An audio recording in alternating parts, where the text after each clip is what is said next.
अच्छा। जंगकुक ने वाइन को दीवार से लगाते हुए कहा। मिस्टर चून, वो लड़खड़ाते हुए लहजे में बोली। उसने ऐसे देखते हुए कहा जैसे उसे नशा हुआ ही नहीं। आप नशे में नहीं। वाइन अपनी पूरी बात बोले उससे पहले ही जंगकुक का सर उसके कंधे पर गिर जाता है। नशे में ही है। जंगकुक वाइन के कंधे से फिसल कर गिरने लगा था कि वाइन उसको पकड़ लेती है। जंगकुक की आंखें बंद थीं और वो अपने हाथ वाइन की कमर पर बांध लेता है।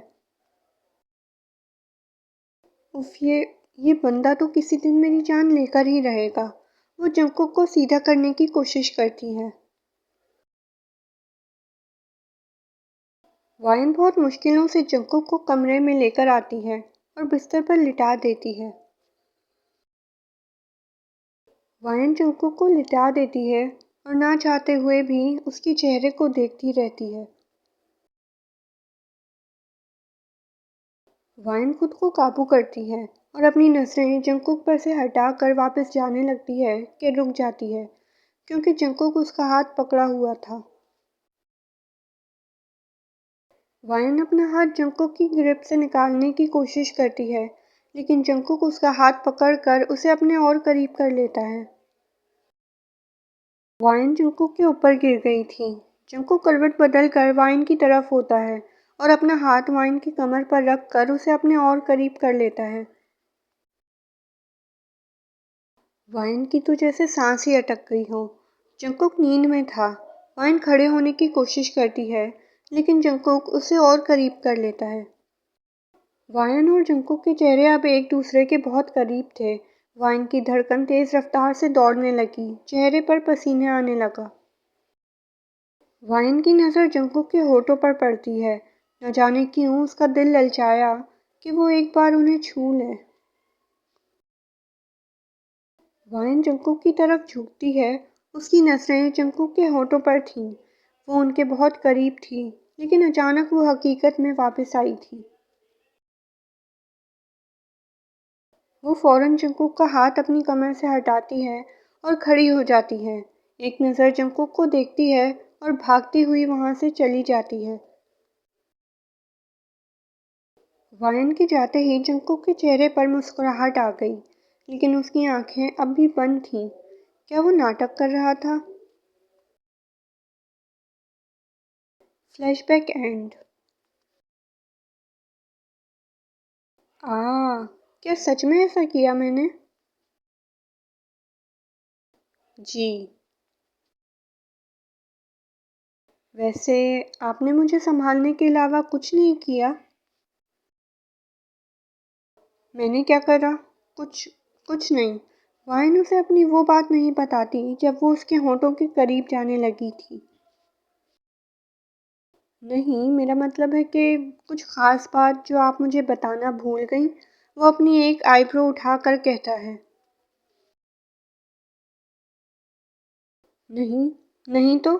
जो बात थी वो मैंने आपको बता दी। वो हिचकिचाते हुए बोली।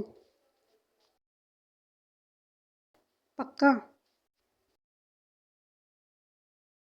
हाँ हाँ, पक्का। अच्छा, दरअसल मेरा होंठ सूज रहा है ना। ये देखो। वो वाइन को अपना होंठ दिखाता है। वाइन घबराहट से अपना लुआब घूंटती है। ये सूझ रहा है। इसीलिए मैं तुमसे पूछ रहा हूँ कि कहीं तुमने वो बात मुकम्मल करे उससे पहले ही वाइन बोल पड़ी। नहीं नहीं, मैंने तो बस तुम्हारे होंठ करीब से देखे थे, उन्हें छुआ तो नहीं था। वो घबराहट में तेजी से बोल देती है और फिर अपनी ही बात पर उसकी आंखें बड़ी हो गई थीं। अच्छा, सच में? उसने अपनी नशीली निगाहों से देखकर कहा। वो मैं मैं घबराहट से उसके अल्फाज लड़खड़ा रहे थे। पापा मम्मा, आप लोग क्या बातें कर रहे हो? यून को तो कुछ भी समझ में नहीं आ रहा। वो मासूमियत से बोलती है।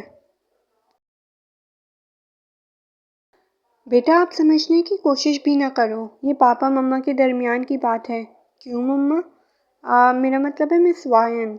वैसे एक सवाल और था, क्या आपको तो मेरा घर पता था ना? फिर आपने मुझे मेरे घर क्यों नहीं छोड़ा? जी वो, उसे समझ नहीं आता वो क्या बोले। इतने में दरवाजे की घंटी बजती है। मैं दरवाजे पर देख कर आती हूँ कौन है। वो भाग कर दरवाजे पर जाती है। लगता है शर्मा गई। शर्मा गई? लेकिन मम्मा क्यों शर्मा गई? वो फिर अपना मासूमाना सवाल पूछती है। क्योंकि बेटा, वो चुप हो जाता है। आयश, तुम मत पूछो बेटा, बड़ों की बात है। वो हंसते हुए और शर्माते हुए बोला। Hello mister Jungkook. वो अपनी शैतानी मुस्कुराहट के साथ घर में खड़ा जंगकुक को देखकर बोलता है। उसे देखते ही जंगकुक की मुस्कुराहट गायब हो जाती है। वो अपनी खूनख्वार नजरों से उसे देखता है।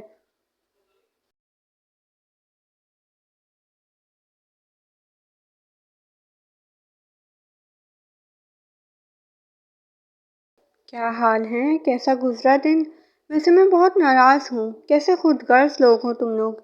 एक बार भी मिस राइटर से शिकायत नहीं की कि हमारा वर्ल्ड वाइड हैंडसम कहाँ है, जीनू कहाँ है।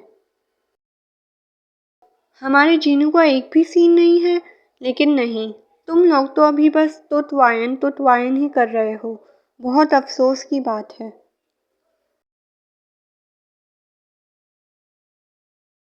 एक तो ये जिन हंग हर वक्त मुझसे जलता ही रहता है। लोग मुझे इससे ज़्यादा प्यार करने लगे, इससे बर्दाश्त ही नहीं होता। क्या करूं मैं इसका?